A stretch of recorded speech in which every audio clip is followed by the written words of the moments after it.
This is Walking Tour, and I'm Brennan Letkeman. This is Deus Ex, what's the other one? Human Revolution? Not Mankind Divided is the new one. And this is Hengsha, which is a Chinese island, I think they call it.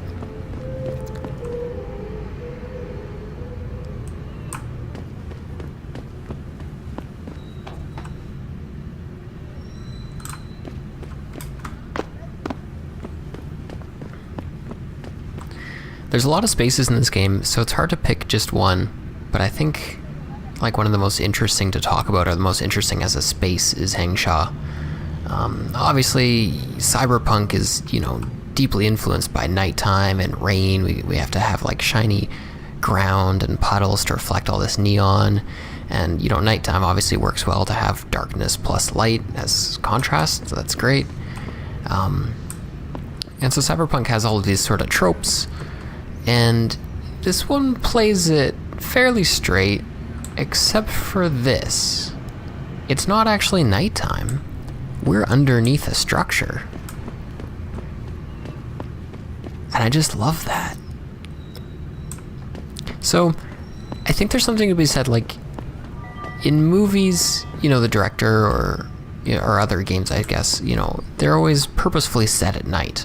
And there's maybe something kind of gnawing at the back of your brain which says it's not quite real. Like, what happens in the daytime when people just wake up and it's bright out?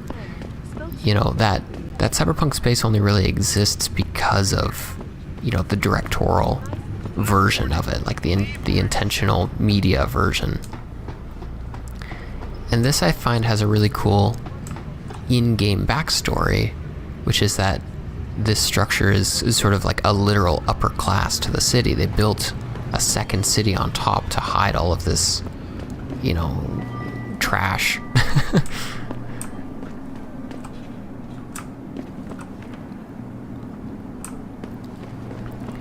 And of course, that upper class, lower class divide is also a cyberpunk trope. And so it works well, I think, to combine those two into kind of one nice, neat environmental detail, which is just that there's two cities and one is up. And we have this eternal darkness. Like, what is day and night when it doesn't really affect the street level? Cyberpunk is sort of an inherently touristy genre, because if you live inside the cyberpunk, whatever city it is, if you live inside that universe, you don't really notice that it's cyberpunk, and so you have to be on the outside looking in to notice what that thing is. Like, cyberpunk demands that the citizens inside the world don't notice that they're inside the world. And so with Adam, he's obviously in this universe, he's augmented, and all of this stuff exists, but he is still a stranger to China, and so this still does have sort of a culture shocky aspect to it, both for him as a character and for us as a player. I don't know, I think it works well. Fun pen power.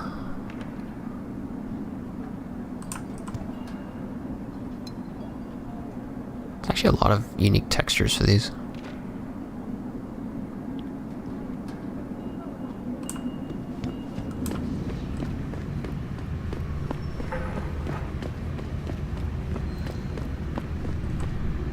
And so you see a glimpse of this daytime, but you never really, it's not daylight out. We're still in the slums, it's night and neon.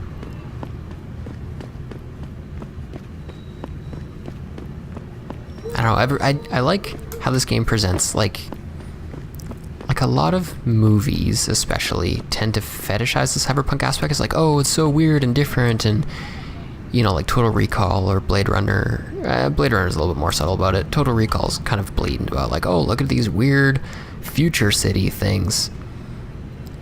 But a true cyberpunk is really pretty mundane. Like, these people inhabit this world, and it's just their world to them.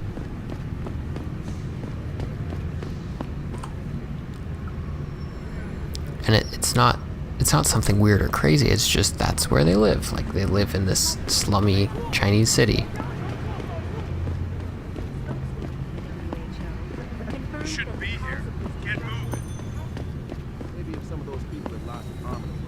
don't know how... Let's see if I can take the subway. I haven't played this game in a long time, so I kind of forget the maps.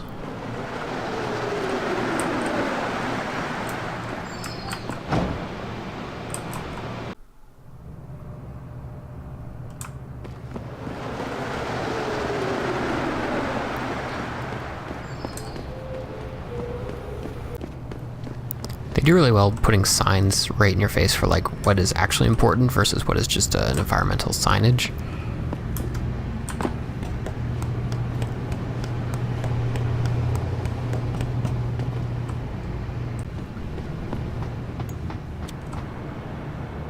Actually, there's a better view. So that big structure, I think it's called Pangu? Not the TV show with the penguin.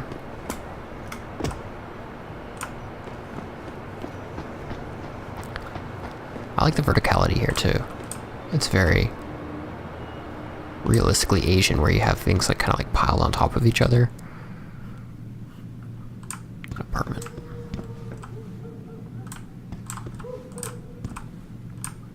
Weird place to put your garbage can.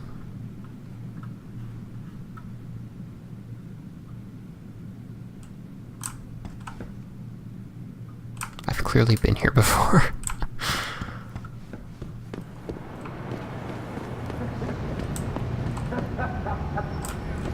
Red Dragon Casino.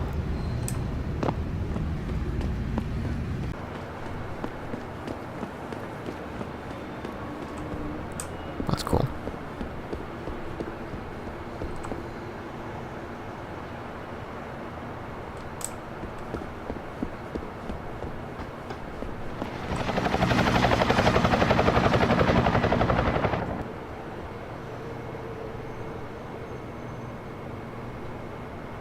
Actually, a lot of drones if you look up.